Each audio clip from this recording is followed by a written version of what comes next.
You're with me when the phone vibrates and his daughter's voice comes through, hurried, caught between care and exhaustion. Dad, this time it's going to work. Amanda has great references. Walter, 82, takes a deep breath. After 65, he realized mental health and love aren't decorations, they're the foundation. He doesn't want to become an object sitting on someone else's shelf of decisions. He wants routine, respect, someone who calls him by his name and looks him in the eye. People often think age erases clarity, and that's where many get it wrong. Emily lays out the rules firmly. No alcohol. No visitors. Don't spend household money outside the approved list. And most importantly, call me if anything goes off track. The call ends with a heavy line. If this attempt fails, Dad, I'll book you into the rest home. Walter closes his eyes for a second, like someone holding a glass to the very last drop so it won't spill. It's not pride. It's dignity. It's the desire to choose how he wakes up, what he eats, when he talks to his grandson. The doorbell rings. Amanda arrives smiling, full of energy, resume ready on her tongue. Mr. Walter, pleasure to meet you. I've recently worked with 2 elderly clients.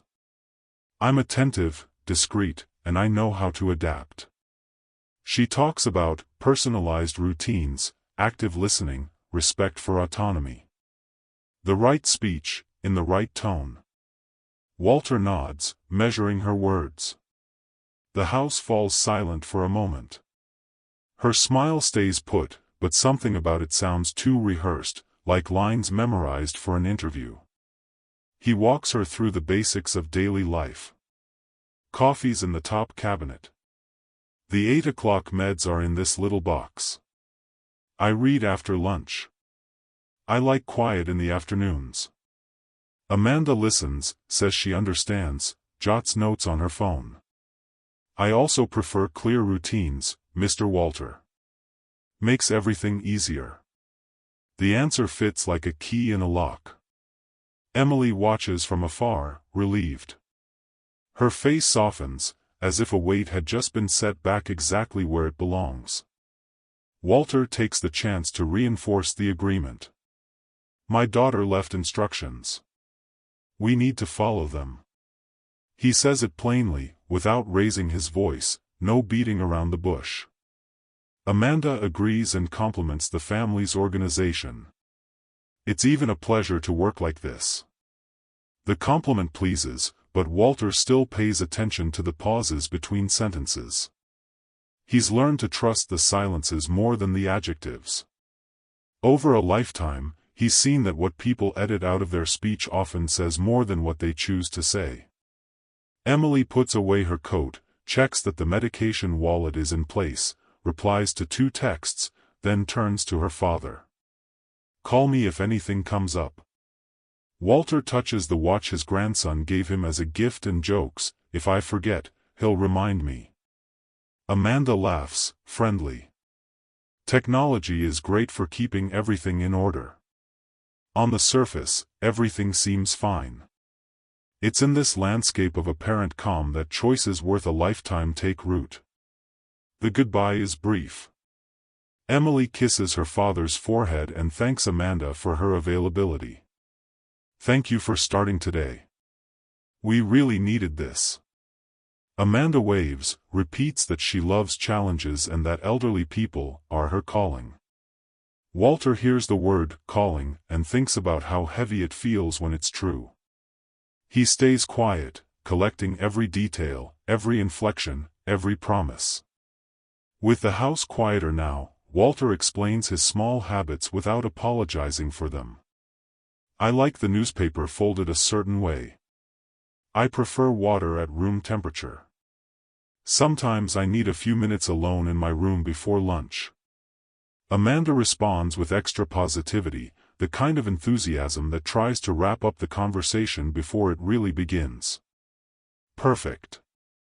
I'll adapt to you. He acknowledges with a gesture and makes clear what he expects: boundaries, predictability, respect. He doesn't want empty kindness. He wants the basics done without drama. He thinks about the word rest and all it can hide. Rest isn't pushing someone away, it's returning them to the size they carry inside. And that measure, Walter knows better than anyone. Before settling into his afternoon book, he thanks Amanda for being there. Hope this works out. The sentence comes out straightforward, not carries suspicion. It's memory, of attempts, of others giving up, of glances that passed through him as if he were furniture.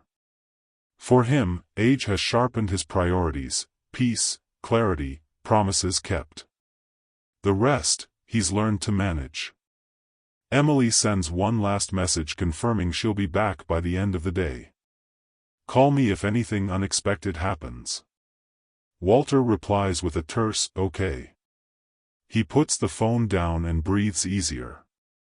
Between what the world expects from an 82-year-old man and who he truly is, there's a whole universe. He lives in that space. And from there, he'll defend what matters. Because in the end, what keeps an old warrior standing is simple, a clear mind and affection that sees him fully, as someone whole. That, after 65, stops being a luxury and becomes the foundation. Amanda uses the first few minutes to explore the territory she now calls work. She opens cabinets, comments aloud about the jars, rummages through kitchen drawers as if testing how much freedom she'll have. Walter watches every move, without interrupting. His gaze, trained by experience, registers the exaggerated enthusiasm masking impatience. Emily's already gone, the house now belongs to this silent standoff. One side, an elderly man who knows the value of every boundary, the other, a young woman still convinced she can reshape the rules to suit her desires. With Emily's absence giving her confidence, Amanda lets her tone relax. She grabs a soda can, sits on the couch, pulls out her phone. Types quickly, exchanges short voice messages, smiles differently than she did to win over Emily. Chris, tonight's good. After 8. Bring wine. Seconds later, another name pops up on screen. Dave, swing by later, but be careful not to run into each other. She laughs to herself, like she's playing a game only she controls. Walter adjusts his glasses and breathes, watching closely. The promise of respect is already broken, and the house's first rule has fallen before evening even arrives. At one point, he politely remarks, "My daughter asked us to follow some simple instructions. That includes no alcohol and no visitors." Amanda sets her phone down for a moment, looks at him with a mix of impatience and superiority. "Mr. Walter, don't worry so much. You'll live better if you forget these limits. Relax. Think of me as someone here to bring movement into your routine." Her words carry a tone of mockery disguised as friendliness. Walter holds back his reply, keeps his calm, and lets silence weigh more than any sentence could. Time moves forward, and Amanda starts unpacking bags she brought. Among some ready-made snacks are bottles and packages she tucks into a corner of the kitchen. The smell doesn't match food, it matches something that shouldn't be there. Walter fixes his eyes on it, showing no surprise.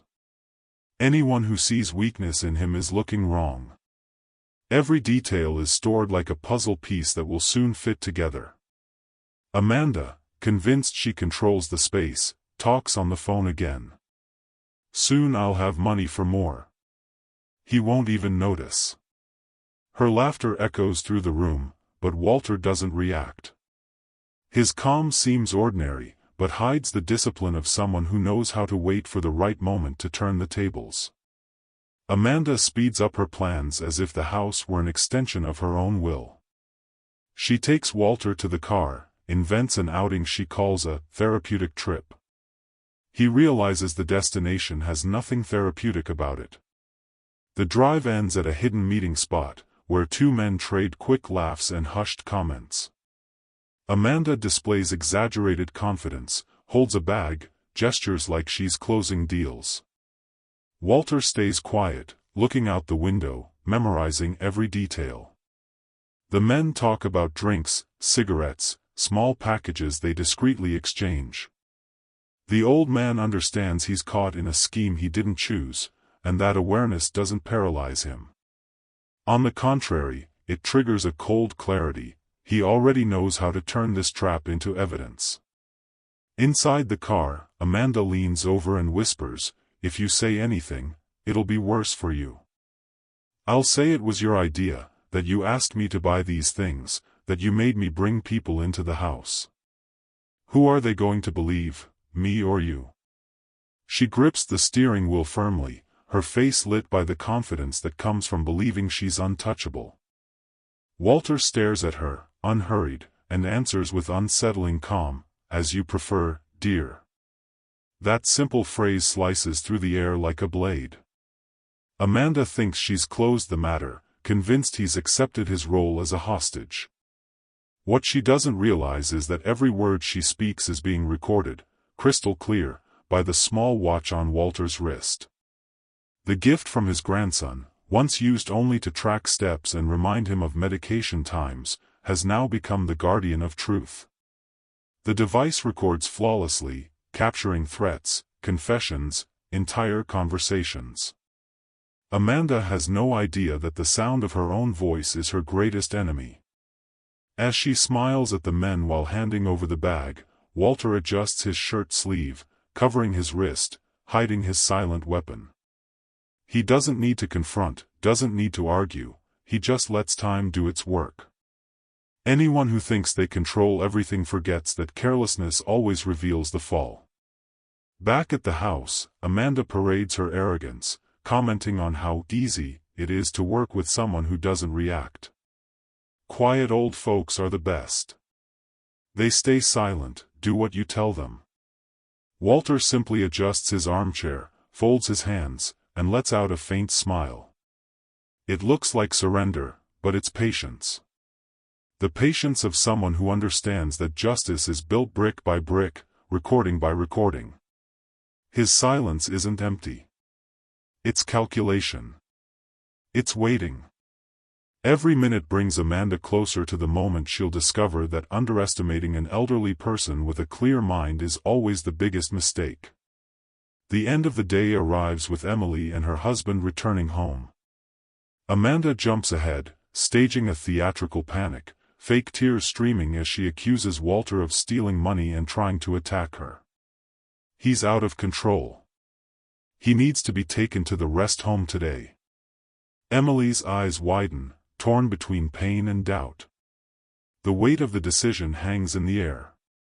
Walter remains seated, in absolute silence, as if holding an invisible trump card in his hands. He doesn't argue, doesn't defend himself, he just watches the scene unfold before him, like someone watching the final act of a play whose ending he already knows. Emily steps closer, her voice trembling. "Dad, is what she's saying true?" Her breath falters, as if each word cost more than the last. Walter doesn't answer right away. He slowly moves his arm, takes the watch off his wrist, and places it on the table. With a single touch, the recording begins to echo through the room. Amanda's voice rings out crystal clear, packed with threats, mockery, and exposed plans. Each of her sentences lands like a hammer, crushing the lie in seconds. Amanda's face goes pale, her mask collapses. The tears she faked dry up, replaced by the panic of someone who realizes they've already lost. The silence weighs more than any accusation. Emily brings her hand to her mouth, her husband clenches his fists, and Amanda makes one last desperate move. This was manipulated. He set this all up. The attempt sounds fragile, almost pitiful, against the clarity of the evidence. And the final blow comes when the police knock at the door. Walter, secretly, had already filed an anonymous report. A search of Amanda's bag reveals drugs, confirming what the recordings had already exposed. The officer simply says, "Ma'am, you'll have to come with us." The whole house breathes a sigh of relief as Amanda is led away, shouting accusations that no longer find an echo. Emily rushes to her father, now with real tears. "I'm sorry. I doubted you. Never again." Their embrace is stronger than any explanation. Walter holds his daughter and, calmly, replies, "I just want a decent dinner. A real steak." In that moment, there's no revenge, only dignity restored. He looks toward the invisible camera of life and leaves his final lesson. After 65, mental health and love aren't luxuries, they're non-negotiable rights. Anyone who tries to steal that from someone who's already carried the weight of a lifetime ends up burned in the fire of their own lies.